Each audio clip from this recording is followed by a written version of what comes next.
Does any of you know about the building blocks of the universe?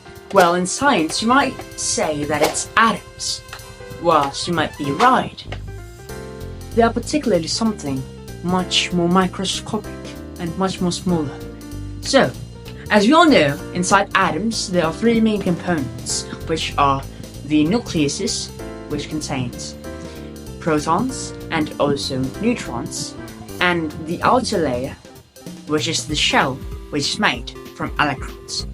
But what if I tell you that inside those components there are something much more peculiar?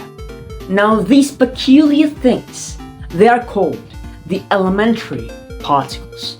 Well, the elementary particles themselves is considered the smallest things in the universe. They are considered the fundamental component or building blocks of matter and also force.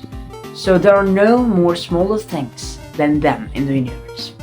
Whilst you can say that there are different types of atoms, these elementary particles doesn't contain anything else than themselves.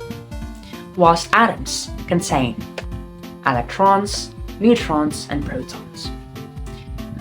These elementary particles dictate the reason why electrons move and circulate or orbit between the nucleus of atoms.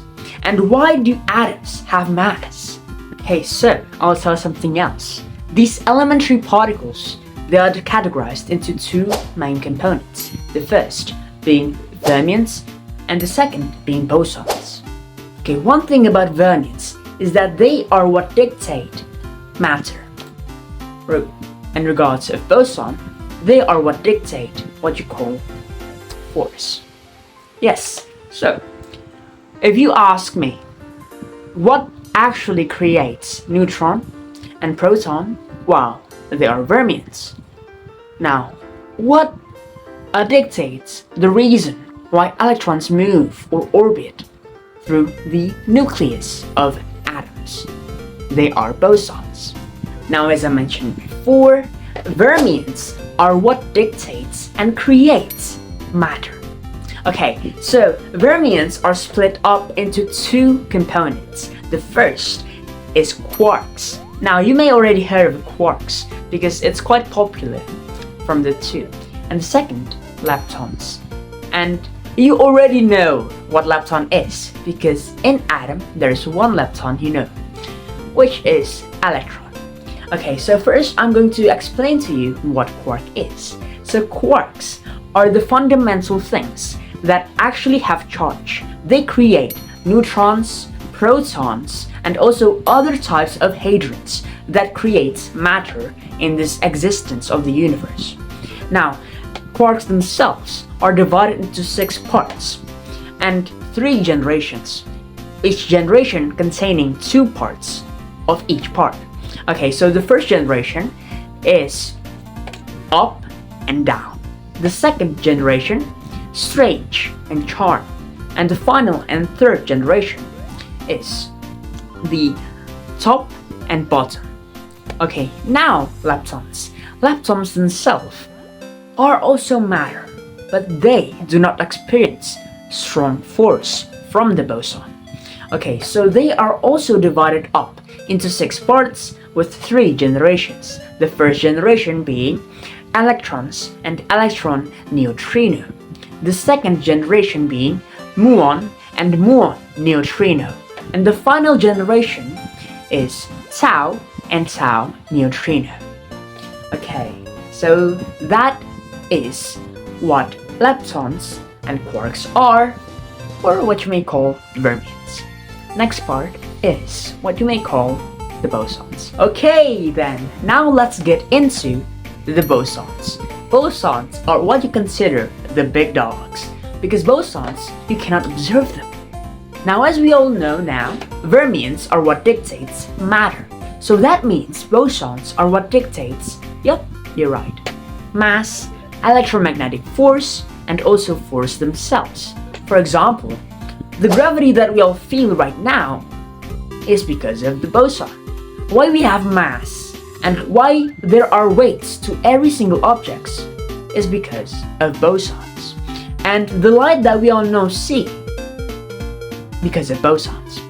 Yep, so the bosons is also divided up into two main components. The first being the force components and the second being the Higgs boson or the mass component. The first, I'm going to explain to you the parts of the force components. So the first component is divided up into four parts. The first being photon. Photon, you may already know, is light. So light is boson. The second being graviton. Graviton is gravity itself. And the third is what we may call the W and Z boson. W and Z bosons are what is responsible for radioactive decay. For example, in nuclear plants, we leverage on them to create energy. And the final, last but not least, gluons. You may heard gluons. Gluons are the glue in our universe. I've also mentioned what quarks are. Now quarks are particles, right? So they are scattered all over the place. Now how do they form what we call atoms, protons, neutrons, etc.? It's because of gluons. So gluons are what's responsible to gluing or connecting those parts of quarks to form protons and neutrons. But the W and Z are what's responsible for connecting the force of electrons.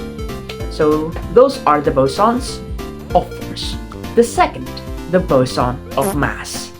This is called the God particle. Wow, what a catchy name, right?